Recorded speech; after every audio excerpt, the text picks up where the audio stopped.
हमारा भैया है, मेहनत अपनी बहना है, धरती माँ की गोदी में सत्य जीवन साथी संग हर हित जीते रहना है।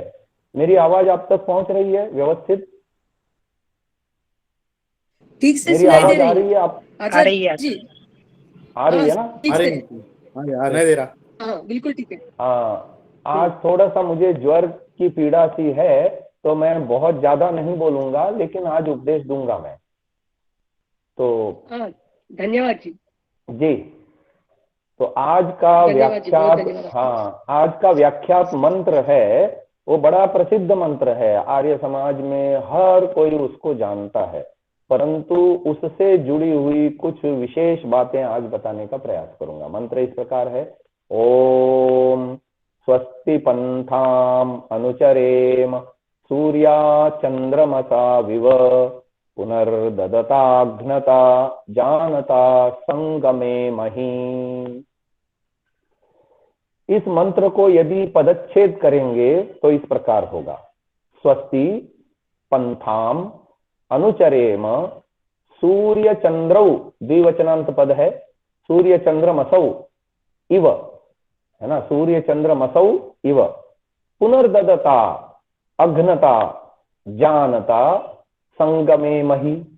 इसका शाब्दिक अर्थ इस प्रकार बनेगा, हम स्वस्ति यानी कल्याण के मार्ग पर चलें। ये सामान्य अर्थ तो जो अभी मैं बता रहा हूं सब आर्य समाजियों को आता है, लेकिन कुछ बातें विशेष मैं बताऊंगा कि इसको क्रियात्मक रूप से जिए कैसे हम अपने जीवन में, वही मेरा आज का कथ्य विषय है आज के सत्संग का। स्वस्ति पंथाम अनुचरेम, सूर्य चंद्र जैसे स्वस्ति पथ को चलते हैं, उदाहरण दे दिया गया मंत्र में, जैसे सूर्य और चंद्र कल्याण का पथ चलते हैं, ऐसे ही मैं भी नहीं, यहां बहुवचन में है, अनुचरेम है ना, बहुवचन में है, हम सब लोग। ये वेद की एक विशिष्टता है, वेद में जितनी प्रार्थनाएं हैं उनमें 80% प्रार्थनाएं बहुवचन में है। आप यदि देखेंगे गायत्री मंत्र में भी दियो यो नह प्रचोदयात्, नह माने हमारी, हम सबकी, है ना, वहां एकल प्रार्थना नहीं है, मेरी बुद्धि सन्मार्ग में प्रेरित करो, ऐसा नहीं है, धियो यो नः प्रचोदयात्। ऐसे ही विश्वानि देव सवितर दुरितानि परासुव यद भद्रं तन्नः आसुव, तन्न आसुव, तो वहां भी बहुवचन में है ना। तो एकाध मंत्र ऐसा मिल जाएगा जहां पर एक वचन में आपको मिल जाएगा, स्तुता मया वरदा वेद माता, ये जो प्रसिद्ध मंत्र है उसमें एक वचन में है, मेरे द्वारा स्तुति किया गया वेद मंत्र मुझे ये दिलवाए, वहां एक वचन है। लेकिन ऐसे मंत्र कम हैं, जो प्रसिद्ध प्रसिद्ध मंत्र हैं वो सारे के सारे बहुवचन में है। हाँ, आप इसमें देख लीजिए संध्या के उपस्थान मंत्र में उत वयम, वयम जो है बहुवचन है ना, उदुत्यम जात वेदसम देवम वहंती केतवः दृशे विश्वाय सूर्यम, सब जगह पर बहुवचन बहुवचन बहुवचन बहुवचन आता है ना। तेभ्यो नमो धिपतिभ्यो नमो रक्षितृभ्यो नमः इषुभ्यो नमः एभ्यो अस्तु, इन सारे वचनों में सब बहुवचन आ रहा है। इसका मतलब ईश्वर चाहता है हम मिल करके प्रगति करें। तो शब्दार्थ ये हो गया मंत्र का, स्वस्ति पंथाम अनुचरेम, स्वस्ति मार्ग को, कल्याण के मार्ग को हम अनुसरण करें। उदाहरण दे दिया, सूर्या चंद्र मसौ इव, इव माने जैसे, जैसे सूर्य और चंद्र अपने अपने स्वस्ति पथ पर सदा चलते हैं, कभी अकल्याण के पथ पर नहीं चलते, ऐसे हम भी सारे मिल करके परस्पर स्वस्ति पंथाम अनुचरेम, है ना, बहुवचन आ गया। अब देखो पुनर्ददता, वापस दे करके, पुनः वापस, है ना, पहले गृहित करेगा आदमी तब ना वापस देगा। तो पुनर्ददता में ये बात छिपी हुई है कि आपने पहले कुछ लिया है, जो लिया है तो आपको वापस भी देना है, पुनर्ददता। फिर अघ्नता, अघ्न कहते हैं पाप, पाप में संलिप्त न होते हुए, और जानता, अपने ज्ञान को बढ़ाते हुए, जो है संगमे मही, हम सब मिल करके, यहां भी बहुवचन है, संगमे मही, हम सब साथ मिल करके उन्नति करें। महर्षि दयानंद जी की आत्मा भी इस मंत्र के अनुसार, उन्होंने जो आर्य समाज के नियम बनाए उसमें उन्होंने यही बात बोली है। प्रत्येक को अपनी ही उन्नति से संतुष्ट नहीं रहना चाहिए, सबकी उन्नति में अपनी उन्नति समझनी चाहिए। अब जो गूढ़ अर्थ है इस मंत्र का और उसका व्यवहार प्रयोग हम कैसे करें, इस विषय पर चलते हैं। सूर्य और चंद्रमा की उपमा दी गई, ये कोई साधारण उपमा नहीं है। इसको हमको आध्यात्मिक दृष्टिकोण से इसको समझना पड़ेगा। चंद्रमा मनसो जातः चक्षुः सूर्यो अजायत, ये वेद की गुत्थियां वेद से ही खुलती हैं। हम यदि सात्विक बनते हैं ना, तो क्या होता है, वेद मंत्र ही हमारे सवालों के जवाब दे देते हैं कि सूर्य और चंद्र कहा गया है, उसका तात्पर्य क्या है। तो बाह्य जगत में तो सूर्य चंद्रमा हमको प्रत्यक्ष दिखते हैं। अब वो स्वस्ति पंथ चल रहे हैं, हम कैसे कैसे अपनी तुलना करें और अपने आप को स्वस्ति पंथ पर चलाएं, ये एक बड़ा प्रश्न है। तो उस गुत्थी को सुलझाने वाला भी यजुर्वेद का मंत्र है। चंद्रमा मनसो जातः चक्षुः सूर्यो अजायत। तो जैसे कि मैं प्रायः अपने प्रवचनों में पंच कोशों का विवेचन करता हूं, तो हमारे शरीर में पंच कोशों के केंद्र भी बने हुए हैं। उदाहरण के लिए नाभि जो है हमारा अन्नमय कोश का केंद्र है, हृदय जो है हमारा प्राणमय कोश का केंद्र है, कंठ हमारा मनोमय कोश का केंद्र है, और ये जो भ्रू मध्य है वो विज्ञानमय कोश का केंद्र है ना। चक्षु जहां पर है, देखो दोनों आंखें जहां पर है उसके बीचों बीच भ्रू मध्य में रीढ़ की हड्डी में उसका केंद्र है। ये सारे सुषुम्ना में केंद्र हैं। नाभि के सीध में अन्नमय कोश का केंद्र है, हृदय के सीध में प्राणमय कोश का केंद्र है, कंठ के सीध में मनोमय कोश का केंद्र है, और भ्रू मध्य में विज्ञानमय कोश का केंद्र है, और सबसे ऊपर तालु में आनंदमय कोश का केंद्र है।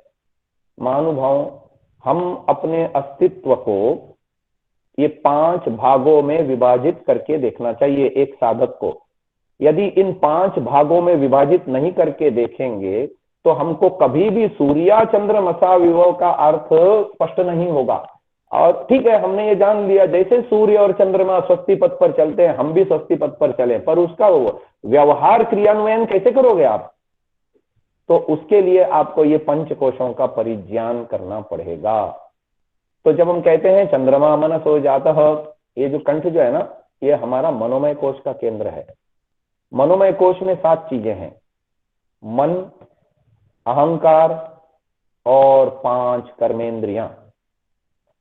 ऐसे ही विज्ञानमय कोश यहाँ भ्रूमध्य में है, जैसा मैंने कहा, उसमें भी 7 चीजें हैं। और ये लेख मिलता है महर्षि दयानंद जी का सत्यार्थ प्रकाश के नवम समुल्लास में। नवम समुल्लास में उन्होंने पंच कोशों का विवेचन दिया है मुक्ति के विशेष साधन में, सबसे अंत में दिया है। 9वें समुल्लास में मुक्ति के विशेष साधन में उन्होंने विवेक, वैराग्य और अभ्यास की व्याख्या करी है। वहां उसमें विवेक के अंतर्गत उन्होंने ये बताया कि विचिर पृथक भावे, इस धातु से विवेक शब्द की उत्पत्ति होती है। और वहां वो लिखते हैं विचिर पृथक भावे, पृथक पृथक करे और जाने, अपने अस्तित्व को अन्नमय कोश की दृष्टि से जाने, प्राणमय कोश की दृष्टि से जाने, मनोमय कोश की दृष्टि से जाने, विज्ञानमय कोश की दृष्टि से जाने, और अंत में आनंदमय कोश की दृष्टि से जाने। एक विशेष बात आपको बताना चाह रहा हूं, इनमें से पहले 4 कोश में हमको पुरुषार्थ करना होता है और 5वां कोश हमको उपलब्धियों के रूप में मिलता है। इसको ऐसे समझें, अन्नमय कोश शारीर स्वास्थ्य, प्राणमय कोश प्राणों की पुष्टि, क्योंकि प्राण जो है ना हमारा, वो ब्रिज का काम करता है। ब्रिज माने पुल। जैसे एक गांव नदी के इस तरफ है, दूसरा गांव नदी के उस तरफ है, या तो आप नाव से जाइए नदी पार करके, या तो नदी के ऊपर पुल बांधिए, है ना। तो ये प्राणमय कोश हमारे सूक्ष्म अस्तित्व और स्थूल अस्तित्व के बीच में ब्रिज का काम करता है। तो प्राणों का पुष्ट होना, प्राणों का स्वस्थ होना बहुत जरूरी है। फिर तीसरे लेवल पे मनोमय कोश है, तन्मे मनः शिव संकल्पमस्तु।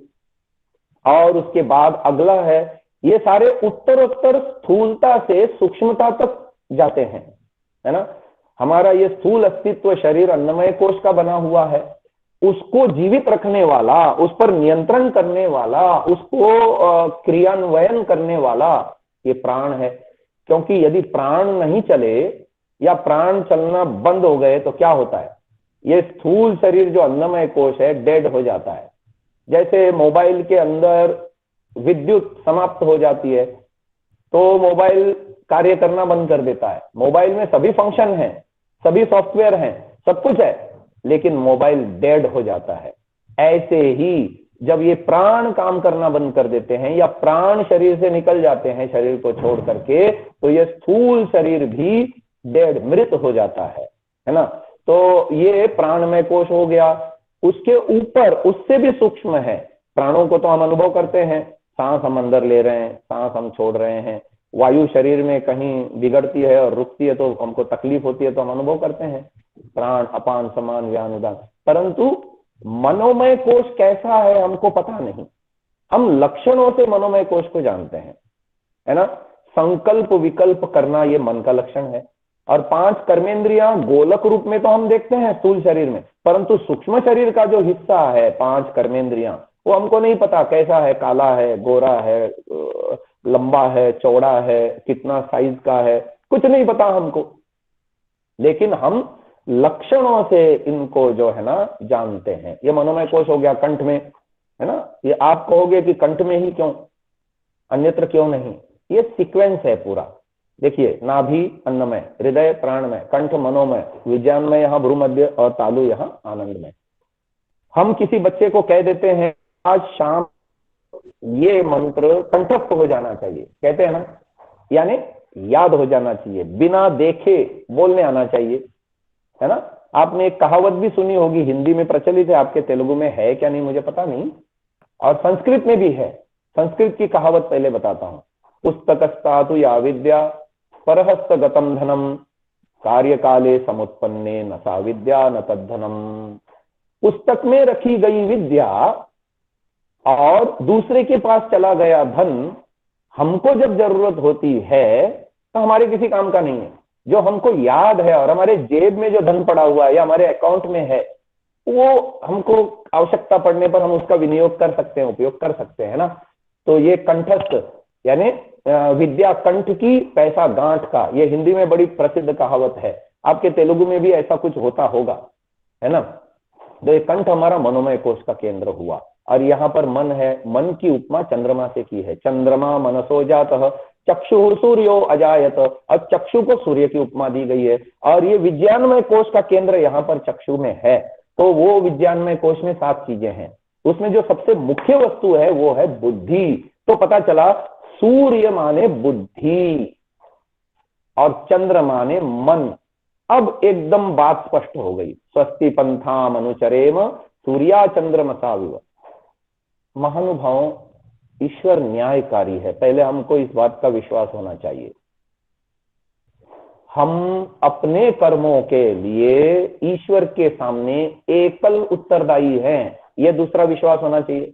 यानी मेरे कर्मों का मैं ईश्वर के सामने उत्तरदायी हूं। अन्य के कर्मों का मेरे पर प्रभाव तो हो सकता है, पर उसके कर्मों के लिए मैं उत्तरदायी नहीं हूं, है ना। आदि भौतिक अथवा आदि दैविक दुख मेरे जीवन में आ सकते हैं।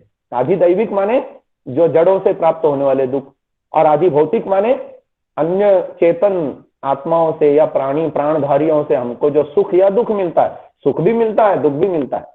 तो वो एक अलग प्रकरण है, उसको थोड़ा सा 2 मिनट के लिए अलग रखो। परंतु ईश्वर से जो हमको कर्मफल मिलता है उसमें ईश्वर के सामने हम 100% एकल उत्तरदायी हैं। अपने कर्मों के लिए जिम्मेदार हैं, अन्यों के लिए नहीं। तो हम जब कर्म करते हैं तो कैसे करते हैं, इसको समझिए। ये अंतःकरण चतुष्टय को आपको समझना होगा। 4 चीजें हैं अंतःकरण चतुष्टय में। पहला है मन, दूसरा है बुद्धि, तीसरा है चित्त, चौथा है अहंकार। मन का काम संकल्प विकल्प करना है, बुद्धि का काम निर्णय करना है, निश्चय करना है, और चित्त का काम, चित्त हमारा अंदर स्टोरेज, जैसे मोबाइल में हम मोबाइल में डाटा स्टोरेज की क्षमता होती है, किसी की 2 GB, किसी की 10 GB आदि आदि। तो डाटा स्टोरेज क्षमता होती है ना मोबाइल में, हम या तो माइक्रोचिप डाल देते हैं या उसमें इनबिल्ट मेमोरी होती है। ऐसे हमारे अंदर भी चित्त नामक एक डिवाइस है जिसमें भंडारण होता है कर्मों का और संस्कारों का। और ये भंडारण कब से है महानुभाव? इसको यूं समझो, चित्त हमारे भीतर की अलमारी है। जैसे घर में अलमारियां होती हैं, किचन की अलमारी में आप पाकशाला संबंधी सामान रखते हो, बर्तन है, चावल दाल आदि रखते हो। डाइनिंग रूम के अलमारी में आप शोकेस की वस्तुएं रखते हो, और बेडरूम के अलमारी में आप जो है कपड़े रखते हो। डाइनिंग रूम में आप चाहो तो पुस्तकें आदि भी रखते हो। अलग अलग जगह की अलमारी में तत्त वस्तुएं रखते हो। स्नानागार में भी आपकी छोटी अलमारी हो सकती है, उसमें स्नान करते समय आदि शुचिता के लिए जो आवश्यक है, साबुन, तेल आदि, शैम्पू आदि सब आप रखते हो। ऐसे ही हमारे भीतर का भंडारण व्यवस्था है चित्त। और इसमें भंडारण कब से है? ये भंडारण है हमारा 1 अरब 97 करोड़, वैसे तो 1 अरब 97 करोड़ इस कल्प का है। हम अनादिकाल से अस्तित्व में हैं, तो पीछे हमारा कोई एंड नहीं है, क्योंकि जीवात्मा, परमात्मा और प्रकृति, आदिमूल प्रकृति, इनकी कोई शुरुआत नहीं है। तीनों के तीनों पदार्थ स्वयंभू है। जब तीनों पदार्थ स्वयंभू है तो जीवात्मा भी सदा से है, और सदा से है तो कर्म करता आया है। कर्म करता आया है तो ईश्वर उसको कर्मों का फल देता आया है। और ये चित्त में उसके जो कर्म है वो सारे इकट्ठे होते हैं। जब प्रलय होता है तो चित्त भले ही डिमोलिश हो जाता है, मतलब प्रलय को प्राप्त हो जाता है, लेकिन ईश्वर के ज्ञान में ये चित्त के अंदर जो भंडारण है बना रहता है। अगली बार जब सृष्टि बनेगी उसी के आधार पर नया चित्त परमात्मा बना के देगा और पहले वाले कर्म उसमें डाल देगा। ये चलता रहता है। फिर जब तक आप मुक्ति को प्राप्त नहीं होते या सृष्टि का प्रलय नहीं होता, ये इसमें और भंडारण होता रहता है। पहले का जो भंडारण है वो निकलता रहता है और उसी को हम काम में लेते हैं। योग दर्शन का सूत्र है क्लेशों के विषय में कि ये क्लेश कैसे होते हैं। प्रसुप्त, तनु, विच्छिन्न और उदार इस रूप में होते हैं, और पांचवी उसकी अवस्था होती है दग्ध बीज अवस्था, वो योगी करते हैं समाधि में। अब हमको क्या करना है? स्वस्ति पंथाम अनुचरेम सूर्या चंद्रमसा विव। ये यहाँ बुद्धि जहाँ सूर्य है उसके साथ हमारा चित्त जुड़ा हुआ है, और भंडारण हमने किया हुआ है। एक मनुष्य जब जन्म लेता है इस धरती पर, अच्छे संस्कार भी लेके आता है भंडारण के रूप में। अंदर उसके अलमारी में अच्छे संस्कार भी हैं और बुरे संस्कार भी हैं। अब मातृमान, पितृमान, आचार्यमान पुरुषो वेद, वो बच्चा तो बिल्कुल अबोध है जन्म लेने वाला, लेकिन माँ का, पिता का और गुरु का ये दायित्व है कि उसको स्वस्ति पंथ दिखलाए, है ना। और एक विशेष बात यहां समझने की है, तब जाके अगला शब्द समझ में आएगा। पुनर्ददता में उसके बाद एक शब्द और है, अघ्नता। अघ्नता माने पाप संग्रह नहीं करना। ये भंडारण हमारा दोनों तरह का है। पिछले जन्मों में हम जो लेके आए हैं दोनों तरह का है। अच्छा भंडारण भी है, अच्छे संस्कारों का भी भंडारण है, बुरे संस्कारों का भी भंडारण है। और मनुष्य योनि में, मनुष्य को छोड़ के अन्य प्राणियों में ज्ञान जो है वो स्वाभाविक है, उनको सिखाना नहीं पड़ता। जीवन जीने के लिए उनको जितना दायरा है परमात्मा ने तय किया है, उतना ज्ञान परमात्मा ने उनके मस्तिष्क में एनकोडेड, फीडेड करके भेज दिया है। उस दायरे से बाहर जाकर के वो अपना ज्ञान विकसित नहीं कर सकते। उनको तो केवल भोग भोगना है, नए कर्म थोड़ी करते हैं, वो भोग योनियां है। लेकिन मनुष्य उभय योनि है, पिछले कर्मों का भी फल भोग रहा है प्लस नए कर्म भी कर रहा है, क्योंकि उसका उद्देश्य है ना भोग अपवर्ग, तो अपवर्ग उसको प्राप्त करना है, इसके लिए वो नए कर्म भी करेगा। अब नए कर्म करते हुए ये वेद मंत्र कहता है स्वस्ति पंथाम अनुचरेम सूर्या चंद्रमसा विव। ये सूर्य क्या है? बुद्धि है। चंद्र क्या है? मन है। चंद्रमा मनसो जातः चक्षुः सूर्यो अजायत, है ना। तो हमारे चित्त में जो अच्छे संस्कार हैं, माता पिता आचार्य का दायित्व है, एक बच्चा जब प्रगल्भ होता जाए उसमें वो अच्छे संस्कारों का बीजारोपण करें, उसे पुष्पित, पल्लवित और जो है उसको बढ़ने दें, पुष्ट होने दें उन बीजों को। और उधर जो है बुरे संस्कार हैं, इसीलिए तो बच्चे का एक नाम कुमार भी होता है और कुमारी भी होता है। है ना। ब्रह्मचर्य अवस्था में बालक को कुमार भी कहते हैं और कुमारी भी कहते हैं। उसका उद्देश्य क्या है? शब्द ही व्याख्या है। कु माने बुराई, मार माने हटा, कु को मार, हटा दे। कु को मारे वो है कुमार और कु को मारे वो है कुमारी। जीप प्रत्यय लग करके जो है इकारांत शब्द बन गया कुमारी। महानुभावों, ये सोचने की बात है, स्वस्ति पंथाम अनुचरेम को जो मां समझती है वो अपने बच्चों का वैसा निर्माण करेगी। जो पिता समझता है वो बच्चों का ऐसा निर्माण करेगा। ऐसा सकल वेद विद्यावित आचार्य के पास में कोई बालक जाता है तो वो आचार्य उसका निर्माण करेगा। तम रात्रि तिस्र उदरे विभर्ति तम जातम द्रष्टुम अभिसंयंति देवा, अथर्ववेद की सूक्ति है। वो उसको भूलोक संबंधी अज्ञान को, भुवः लोक संबंधी अज्ञान को, स्वरलोक संबंधी अज्ञान को, 3 रात्रियां हैं यहाँ। वो 3 रात्रियों से तात्पर्य ये है भूलोक संबंधी अज्ञान यानी स्थूल जगत संबंधी अज्ञान। भुवः लोक संबंधी अज्ञान माने अंतरिक्ष, मन, बुद्धि, चित्त, अहंकार, इससे रिलेटेड अज्ञान। और स्वलोक यानी आत्मा, परमात्मा और प्रकृति, ये कारण जगत, उससे संबंधित अज्ञान को दूर करने का काम माता पिता और आचार्य का है। और वो जो प्रोसेस है, वो जो प्रक्रिया है, वो है स्वस्ति पंताम अनुचरेम सूर्या चंद्रमसा विव। बालक कैसे संस्कार लेके आया है माँ जानती है, पिता जानता है, उसका आचार्य जानता है। किन संस्कारों को, क्योंकि मैंने जैसे कहा मनुष्य जीवन में ज्ञान नैमित्तिक है। मनुष्य को जो सिखाया जाएगा वही सीखेगा, जितना सिखाया जाएगा उतना ही सीखेगा। अच्छा सिखाया जाएगा तो अच्छा सीखेगा, बुरा सिखाया जाएगा तो बुरा सीखेगा। ये देखो, ये देवबंद के लोग, ये देवबंद ने तालिबानी बना दिए हैं सारे। अपने भारत में, सहारनपुर में बहुत बड़ा मदरसा है और वहां पर मारो, काटो, बलात्कार करो, काफिरों को नष्ट करो, उनके देशों को पादाक्रांत करो, उनकी संपत्ति लूटो, यही सिखाया जाता है। और आज ये तालिबानी 20 साल पहले भी वही कर रहे थे और आज भी वही कर रहे हैं अफगानिस्तान में। उनके अपने भाई, मुस्लिम भाई वहां रहना नहीं चाहते, भागना चाहते हैं, लटक लटक करके एरोप्लेन में भागना चाहते हैं वहां से। उनके अपने ही भाइयों के साथ रहना नहीं चाहते। क्यों? इतने क्रूर हैं वो। गलत सिखाया गया, बचपन से उनका ब्रेन वॉश किया गया आचार्य द्वारा, मौलवियों द्वारा। और मौलवियों का जीवन भी बहुत रद्दी है, घटिया है। उनके यदि जीवनचर्या को आप देखेंगे, उनके यदि धार्मिक रीति रिवाजों को आप देखेंगे, क्या हलाला नहीं, क्या वो सारी चीजें, वो वैदिक धर्म और एक मानवतावादी दृष्टिकोण से अत्यंत घृणित है ना। 3 तलाक, हलाला और ये सारी चीजें, महिलाओं के प्रति, बच्चों के प्रति उनका व्यवहार बहुत बहुत ज्यादा क्रूर है। महानुभावों, तो मनुष्य को जैसा सिखाया जाता है वैसा वो सीखता है। अच्छा सिखाया जाए तो अच्छा सीखता है, वही आदमी है ना। भारत में ये जितने भी लोग हैं ये सारे के सारे पहले कभी आर्य थे। वैदिक धर्म था, पूरे विश्व में वैदिक धर्म था। ये अवैदिक धर्म चल पड़ा और वो कुसंस्कार लोगों के विकसित हुए, उसका डीएनए तैयार हो गया और अगले जन्मों में वो कैरी फॉरवर्ड होता जा रहा है, पीढ़ी दर पीढ़ी, पीढ़ी दर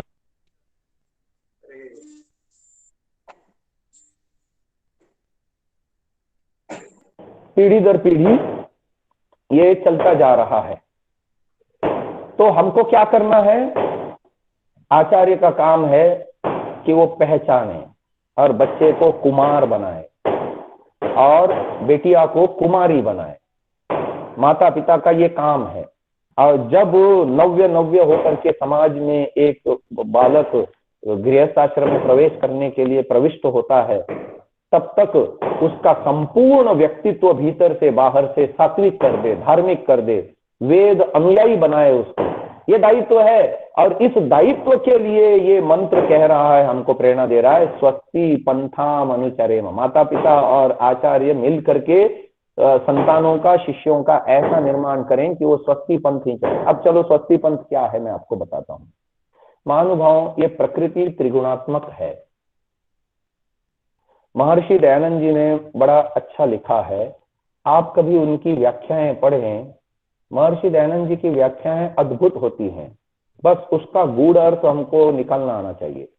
योगश्चित्त वृत्ति निरोध सूत्र की, जो योग दर्शन का सूत्र है, अथ योगानुशासनम योगश्चित्त वृत्ति निरोध, इसकी व्याख्या सत्यार्थ प्रकाश के नवम समोल्लास के अंत में दे रखी है उन्होंने। वहां वो क्या लिखते हैं, मनुष्य रजोगुण तमोगुण युक्त कर्मों से मन को रोक शुद्ध सत्व गुण युक्त हो, तत्पश्चात उस सत्व गुण का भी निरोध कर एक ईश्वर और धर्मयुक्त कर्म इनके अग्रभाग में चित्त का ठहरा रखना, सब ओर से निरुद्ध करना। ये व्याख्या दी महर्षि दयानंद जी ने, और ये व्याख्या व्यास जी के व्यास भाष्य में भी नहीं है। ये महर्षि दयानंद जी की विशेषता है कि वो उन्होंने बहुत उच्च दर्जे का योगाभ्यास गांव गांव नगर नगर घूम घूम करके, और कितना घूमे भारतवर्ष में, पूरा भारतवर्ष, नेपाल और लद्दाख और न जाने कहां कहां पूरा घूमे हैं, तिबेट में, सब जगह घूमे हैं योगियों की तलाश में, कोई जगह खाली नहीं छोड़ी, और लोगों से सीखा। और उन्होंने जो लिखा है योगाभ्यास करके, जो उनके शब्द हैं वो अद्भुत हैं। कहते हैं रजोगुण तमोगुण युक्त कर्मों से रोक। ये रजोगुण और तमोगुण हमारे अंदर जब संस्कार रूप में प्रबल होते हैं तो अविद्या बढ़ती है, और जब सत्वगुण उभरता है या उभारते हैं हम, सत्वगुण ऐसे ही नहीं उभरेगा। संस्कार अच्छे भी लेके आया है बालक, बुरे भी लेके आया है। बुराई को सीखने के लिए कोई विशेष पुरुषार्थ नहीं करना पड़ता है ना। झूठ बोलने को सिखाने वाले कोई विद्यालय नहीं है, चोरी करना सिखाने वाले कोई यूनिवर्सिटी नहीं है, व्यभिचार आदि सिखाने वाले तो हैं फिल्मों के माध्यम से और दुनिया भर के अन्य उसके माध्यम से सिखाया जाता है, परंतु ऐसा कोई अधिकृत कोर्स नहीं चलता उनका, आओ हम आपको व्यभिचार करना सिखाएंगे, ऐसा नहीं होता। लेकिन अच्छाई सिखानी पड़ती है ना, प्रवेश कराया जाता है बालक का। और कोई भी विद्या, सत्य विद्या, वो प्रयत्न पूर्वक सिखाई जाती है, ऐसे नहीं आती। केवल देखा देखी नहीं आता। फिल्मों के गाने देखा देखी सुन करके आ जाते हैं, याद होते हैं, परंतु वेद मंत्र ऐसे ही नहीं याद होते। उसके लिए पुरुषार्थ करना पड़ता है। फिर वेद मंत्रों पर चिंतन मनन करना पड़ता है, चिंतनित मननित पर निर्णय लेना पड़ता है, निर्णित विषय को जीवन में उतारने के लिए पूरा संघर्ष करना पड़ता है। ये जो कुसंस्कार हैं अंदर, उनके विपरीत सुसंस्कारों का आधान करने के लिए पूरा संघर्ष करना पड़ता है, तब जाकर के कहीं स्वस्ति पंथाम अनुचरेम होता है पूरा। महानुभाव, केवल मंत्र बोल के काम नहीं चलेगा, उसका तात्पर्य समझना होगा। तात्पर्य समझ करके कहां से ये मंत्र एक्टिवेट होगा हमारे जीवन में, वो प्रोसेस, वो प्रक्रिया समझनी पड़ेगी। तो प्रक्रिया हमने ये समझी कि रजोगुण और तमोगुण युक्त कर्म ही हमको अघ्नता, पाप में ले जाते हैं। अब चलो 3 शब्दों पर हम विचार करते हैं। पहला शब्द था पुनर्ददता, फिर दूसरा शब्द है अघ्नता, और तीसरा शब्द है जानता। पुनर्ददता, ये मनुष्य जो जन्म लेता है ना, 5 वर्ष तक 100% मां के ऊपर डिपेंड होता है। कुछ नहीं कर सकता केवल अपनी शक्ति से, सिवाय रोने के कुछ नहीं आता उसको। खाना मां खिलाएगी, स्नान मां करवाएगी, उसके बर्तन साफ करेगी, कपड़े साफ करेगी, शौच आदि करेगा वो भी साफ करेगी। तो लिया ना 5 साल तक मां से उपकार। ऐसे ही पिता से उपकार लेता है, समाज से उपकार लेता है, गुरुजनों से उपकार लेता है। प्रतिदिन इस प्रकृति से सतत ले रहा है, वो श्वास ले रहा है, ऑक्सीजन ले रहा है। पेड़ सारा ऑक्सीजन छोड़ते हैं, वो ऑक्सीजन ये खा रहा है, न जाने कितने पेड़ों के द्वारा उत्सर्जित प्राणवायु ये सेवन कर रहा है। अब दे क्या रहा है? तो वेद ने कहा केवल लेवता लेवता मत बनो, देवता भी बनो। देने वाला देवता, लेने वाला लेवता। हम शुद्ध वायु का सेवन कर रहे हैं, शुद्ध जल का दोहन कर रहे हैं, अन्न का दोहन कर रहे हैं। हमारे पीछे जितने लोग लगे हुए हैं, माता पिता, गुरुजन, राजा, और हमारा जीवन जीने के लिए जितने लोग हमारे साथ जुड़े हुए हैं, हमारी जो है उसमें। अब आप सोचते होंगे कि मेरे थाली में जो रोटी आई है, उस रोटी का मैंने मूल्य चुकाया है। नहीं महानुभाव, आपने रोटी का मूल्य नहीं चुकाया, चुका भी नहीं सकते। जो एक रोटी है 2.5 रुपया या 5 रुपया या 10 रुपया एक चपाती की आपने मूल्य चुकाया है, क्या वो मूल्य उस किसान ने 6 महीने तक वो गेहूं उगाने के लिए श्रम किया है, क्या 10 रुपए में उसका श्रम चुकता हो गया? नहीं हुआ। फिर आप तक वो अन्न पहुंचने में जितने लोगों का हाथ लगा है, जितने लोगों का पुरुषार्थ लगा है, क्या आपने सबके लिए सबके उसका मूल्य चुकाया 10 रुपए में? एक रोटी जो है नहीं चुकाया। तो हम ले रहे हैं, सतत समाज से ले रहे हैं, प्रकृति से ले रहे हैं, ईश्वर से ले रहे हैं। ईश्वर तो लगातार दे रहा है हमको, ईश्वर को हम वापस नहीं दे सकते, परंतु ईश्वर की आज्ञा पालन करने में ईश्वर ने जो हमको पंच महायज्ञों का विधान किया है ना, उसके माध्यम से हम दे सकते हैं। प्रकृति से हम ले रहे हैं तो हमको यज्ञ करना चाहिए। प्राणियों से हम ले रहे हैं, बहुत सारे प्राणी कारण बनते हैं हमारा जीवन जीने में, उन प्राणियों को हम क्या दे रहे हैं? तो देना कैसे वो भी वेद बताता है। शतहस्त समाहर सहस्र हस्त संकीर, 100 हाथों से कमाओ, 1000 हाथों से लुटाओ। अब व्यक्ति को ये समझ में नहीं आता, 100 हाथों से कमाएगा, 1000 हाथों से कैसे लुटाएगा? 100 रुपए कमाएगा, 1000 रुपए कैसे लुटाएगा? वो घाटे में नहीं जाएगा, बिल्कुल घाटे में नहीं जाता। ये प्रकृति का नियम है। प्रकृति को देख के समझो इस विधा को। आप जो है, अब लोगों को ये बात समझ में नहीं आती, इसीलिए उलझे हुए हैं। आप धरती में 1 बोरा अनाज बोते हैं, धरती मां क्या करती है? 10, 20, 50 बोरे बना करके लौटा देती है। धरती मां ने शतहस्त समाहर सहस्र हस्त संकीर किया कि नहीं? और ऋषि मुनियों ने हमको यज्ञ की विधा दी। थोड़ा सा घी, थोड़ी सी सामग्री, थोड़ा सा समिधा लेकर के हम लाखों लाखों जीवों तक उसका लाभ पहुंचा सकते हैं। शतहस्त समाहर सहस्र हस्त संकीर, भगवान ने हमको बहुत कुछ दिया है और भगवान का सतत हम पर उपकार है। ये प्रकृति माता से हमने बहुत कुछ दोहन किया है अपने जीवन को जीने के लिए। प्रकृति माता का हमारे ऊपर उपकार है, ये जड़ देवताओं का, पृथ्वी देवता, अन्न देवता, वायु देवता, जल देवता, इन सबका उपकार है हमारे ऊपर, ये सतत दे रहे हैं हमको। पुनर्ददता का मतलब ही यही है, पुनर् माने वापस, ददता माने दे करके। जब आपने लिया है तभी तो ना उपदेश है कि वापस भी दो। स्वार्थी मत बनो। स्वार्थी बनने से मैं भला, मेरा परिवार भला, मेरा घर भला, उसको समझता नहीं। वो ये सोचता है ज्यादा से ज्यादा भोग्य पदार्थ इकट्ठा करो और मैं अकेला भोगूं। नहीं भोग सकता। मुकेश अंबानी को देख लो, भारत का सबसे अमीर आदमी है। कदाचित वो 1 सेकंड में जितना कमाता है, मैं साल भर में भी नहीं कमाता। कई सालों में मैं उतना कमा पाता हूं। मेरी अपनी व्यक्तिगत कमाई की बात यदि करूं मैं, मुझे जितना मिलता है समाज से, वो मुकेश अंबानी को 1 सेकंड में उससे कई गुना अधिक मिलता है। जो मुझे 1 साल में मिलता है समाज से, उससे कई गुना, लाखों रुपया 1-1 सेकंड की उसकी आय है। क्या वो पूरा का पूरा कमाता है वो भोग पाएगा? नहीं भोग पाएगा। तो उसके जीवन में पुनर्दद का कितना % है ही नहीं, बहुत कम होगा। महानुभाव, मैं अपने जीवन से तुलना करता हूं, मेरे को भले ही उसको 1 साल में वो जितना कमाता है मुकेश अंबानी, उसका नहीं, मैं जितना 1 साल में कमाता हूं, मुकेश अंबानी को 1 सेकंड में मिलता है। बावजूद इसके मैं जितना कमाता हूं उसका 80% मैं समाज कार्य में लगा देता हूं उलट करके, और 20% की या 15% की मेरी मजबूरी है। खाऊंगा नहीं तो जीऊंगा कैसे? वस्त्र नहीं पहनूंगा तो काम कैसे चलेगा, है ना?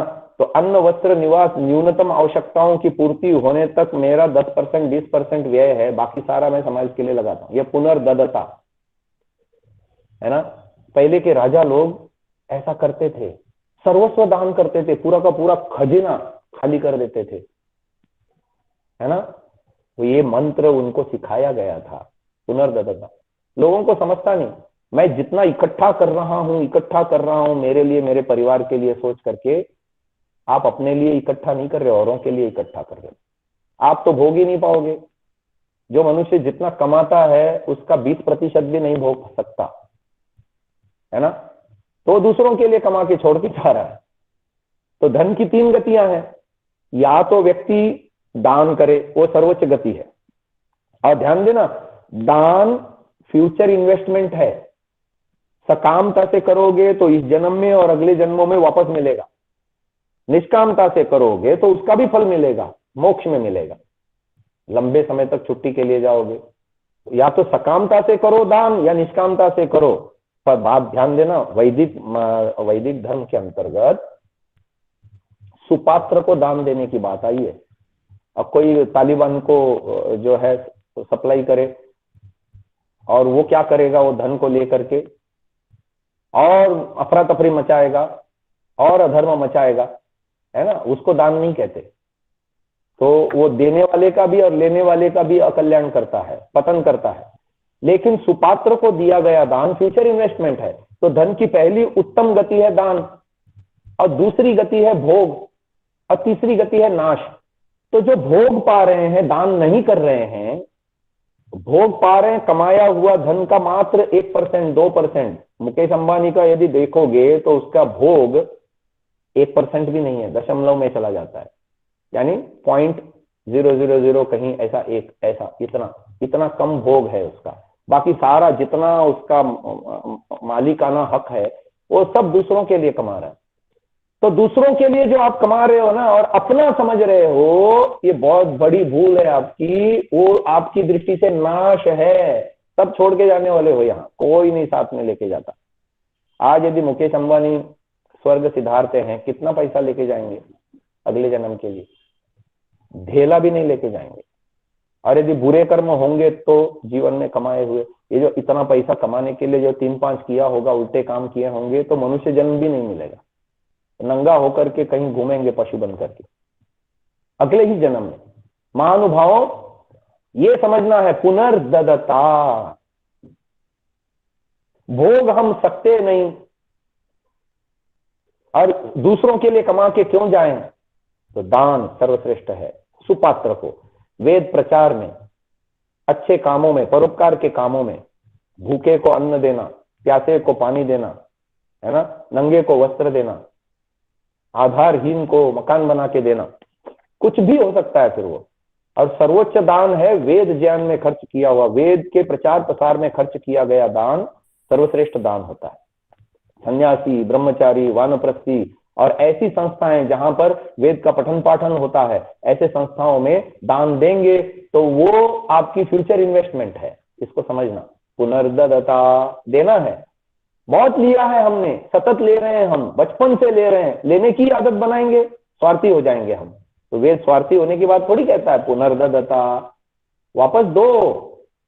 अघ्नता, और कमाने के लिए और देते समय पाप इकट्ठा मत करो, क्योंकि जैसा मैंने कहा, पीछे से हम पाप के संस्कार भी तो लेके आए हैं, कुसंस्कार भी तो लेके आए हैं, बुराइयों के संस्कार भी तो लेके आए हैं। तो हमको उन संस्कारों को बढ़ावा नहीं देना है। ये है अघ्नता।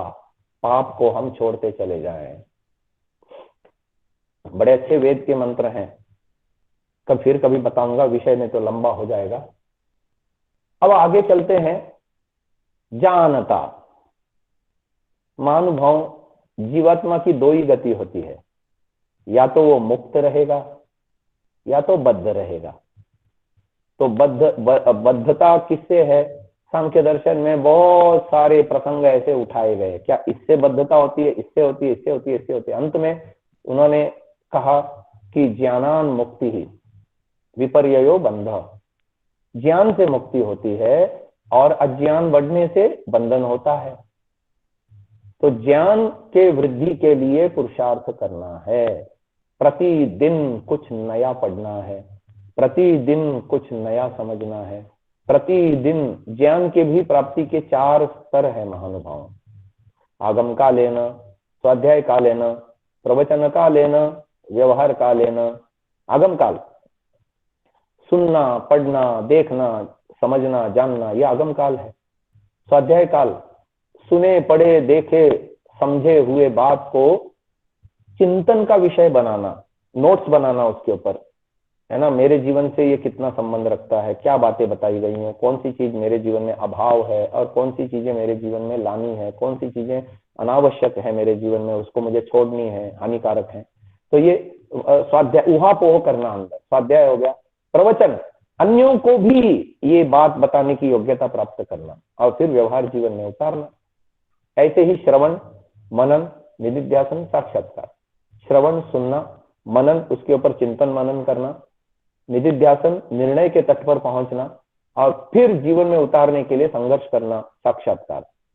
इससे हमारे ज्ञान की वृद्धि होती है। महर्षि दयानंद जी ने लिखा 8वें नियम में, अविद्या का नाश और विद्या की वृद्धि करनी चाहिए। फिर कभी बताऊंगा, व्यक्ति अपने जीवन में अविद्या का ही वृद्धि करता है और विद्या का नाश करता है और ऐसी बेहोशी में जी रहा है, उसको पता ही नहीं चल रहा है ना। तो वो कहते हैं पुनर्ददता, अग्नता, जानता, संगमे मही। मैं अकेला उन्नति नहीं करूं। महर्षि दयानंद जी के विषय में आता है, जब उन्होंने योगाभ्यास सीखा तो एक सन्यासी उनसे आके मिला और जब उनको काशी का शास्त्रार्थ में हराया गया, शायद तब की घटना है या कोई और घटना होगी, तो उस घटना में महर्षि दयानंद जी को सन्यासी आके कहता है, दयानंद क्यों पचड़े में पड़े हुए हो, अपने मुक्ति का साधन करो और ध्यान करो और कुसंस्कारों का क्षय करके मुक्ति प्राप्त करो। ये संसार के उपकार में कहां पचड़े में पड़ गए। दयानंद ने कहा, मैं अकेला मुक्ति में नहीं जाना चाहता। तो उन्होंने ये प्रेरणा कहां से ली? इस मंत्र से ली। स्वस्ति पंथाम अनुचरेम सूर्या चंद्रमसाविव पुनर्ददता अघ्नता जानता संगमे मही। सारे देश में विदेशियों का शासन था, भारत के लोग पददलित हो रहे थे, वेदों का नाश हो रहा था। उन्होंने ऐसा नहीं सोचा मेरे को क्या करना है, मेरे को तो ज्ञान मिल गया ना, मैंने तो योगियों की खोज कर ली ना, मैंने तो योगाभ्यास सीख लिया ना, मैं अपना चलता हूं मेरे रास्ते, ये तो लोग सुधरने वाले हैं नहीं, तो इनके लिए मैं पुरुषार्थ क्यों करूं, है ना। प्रमाण भी है, महर्षि दयानंद जी को कितना विरोध सहना पड़ा जब उन्होंने सत्य बात, वेद की बात, धर्म की बात और सच्चा मार्ग लोगों को बताना चाहा, तो जो अवैधिक मार्ग पर थे, अज्ञान के मार्ग पर थे, कुमार्ग पर जो पहले से थे, उन्होंने उनका विरोध किया। कितना विरोध किया, तो प्राणांत तक भी विरोध किया। हर कहीं उनको विरोध का सामना करना पड़ता है लोगों के द्वारा, पर उन्होंने अपना पथ नहीं छोड़ा। क्यों? क्योंकि ईश्वर के न्याय व्यवस्था पे उनको विश्वास था। तभी तो वो लिखते हैं ना, मनुष्य रजोगुण तमोगुण युक्त कर्मों से मन को रोक, शुद्ध सत्वगुण युक्त हो, पश्चात उसका भी निरोध कर, एक ईश्वर और धर्म युक्त कर्म इनके अग्रभाग में चित्त का ठहरा रखना। कभी उन्होंने अपने आप को उससे अलग नहीं किया। अकेले की उन्नति नहीं चाहिए। नियम भी बनाया समाज का, समाज भी बनाया आर्य समाज, तो नियम बना दिया, प्रत्येक को अपनी ही उन्नति से संतुष्ट नहीं रहना चाहिए, किंतु सबकी उन्नति में अपनी उन्नति समझनी चाहिए। ये सब वेद मंत्रों में आए हुए भाव ही तो उनके जीवन में परिलक्षित हो रहे हैं। संगमे मही, मैं अकेला उन्नति नहीं करूं, मेरा अकेले का भला हो, ये संकुचित दृष्टि है। मेरे परिवार वालों का भी हो, मेरा पड़ोसी का भी हो, मेरे समाज वालों का हो, मेरे राष्ट्र वालों का हो, राष्ट्र से बाहर जो विश्व के अन्य लोग हैं उनका भी भला हो, है ना। सर्वे भवन्तु सुखिनः, सर्वे सन्तु निरामयाः, सर्वे भद्राणि पश्यन्तु मां कश्चित् दुःख भाग् भवेत्। तो ये ऐसी ऐसी जो प्रार्थनाएं हैं, ये हमको प्रेरणा देती हैं। संगमे मही, महर्षि दयानंद जी ने इन्हीं प्रेरणाओं को लेकर के पूरा अपना जीवन बिताया और हमें भी वो प्रेरणा स्रोत बन करके कह रहे हैं कि हम भी ऐसा ही करें। अपने चित्त के अंदर जमा रजोगुण और तमोगुण युक्त कर्मों से अपने आप को रोकें। इसकी चर्चा आने वाले दिनों के प्रवचनों में हम करेंगे। आप मेरे सत्संगों को अटेंड करें तो इसकी प्रैक्टिकल विधि आदि सब सिखाऊंगा। बट मैंने जितना समझा है, जाना है, आपके साथ साझा करने का प्रयास करूंगा। तो ये मंत्र बहुत सरल है। स्वस्ति पंथाम अनुचरेम, हम स्वस्ति पंथ को चले। कैसे सूर्य और चंद्र चलते हैं।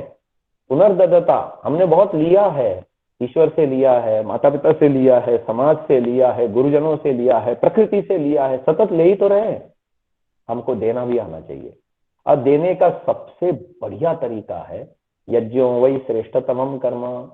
फिर दान के अन्य अन्य स्वरूप भी होते हैं, पुनर्ददता, अघ्नता। पाप एकत्रित न करें। यदि हम रजोगुणी तमोगुणी होकर के स्वस्वामी संबंध बनाते हैं, स्वार्थ के लिए जीते हैं, तो पाप इकट्ठा होते हैं। कैसे होते हैं, आने वाले सत्संगों में हम बताएंगे आपको। पुनर्ददता, अघ्नता की व्याख्या विशेष कर देंगे, तो आपको ये स्वरूप समझ में आ जाएगा। काम कहाँ करना है ये समझ में आ जाएगा तो जीवन में आगे बढ़ेंगे। अज्ञता, जानता और मुक्ति के लिए प्रयास करना है, अपने ज्ञान विज्ञान को बढ़ाना है, अज्ञान को दूर करना है। अज्ञान कैसे हमारे जीवन में संग्रहित होता है और ज्ञान से हम कैसे दूर रहते हैं, इसकी चर्चा भी आने वाले दिनों में करेंगे। अब समय समाप्त है। मेरा स्वास्थ्य भी थोड़ा ढीला है आज। यहाँ आने के बाद मुझे ज्वर जैसी शिकायत अनुभव में आई तो मैं आज थोड़ा उत्साह में नहीं हूँ। अब फिर भी अपनी बातें आपके समक्ष रखने का प्रयास किया है। आप लोगों ने ध्यानपूर्वक सुना। आप सभी का हृदयपूर्वक आभार। ओ आचार्य जी बहुत बहुत धन्यवाद आपको। थोड़ा ज्वर होने पर भी आप पूरा 1 घंटा तक हमारे को संदेश दिए। बहुत धन्यवाद आपको जी। शांति पाठ के साथ हम जी समाप्त करेंगे क्या? ओम द्यौः शांतिरंतरिक्षं शांति पृथिवी शांतिरापः शांतिरोषधयः शांति वनस्पतयः शांतिर्विश्वे देवाः शांतिर्ब्रह्म शांति सर्वं शांति शांतिरेव शांति सामा शांतिरेधि। ओम शांति शांति शांति। जो बोले सो अभय। वैदिक धर्म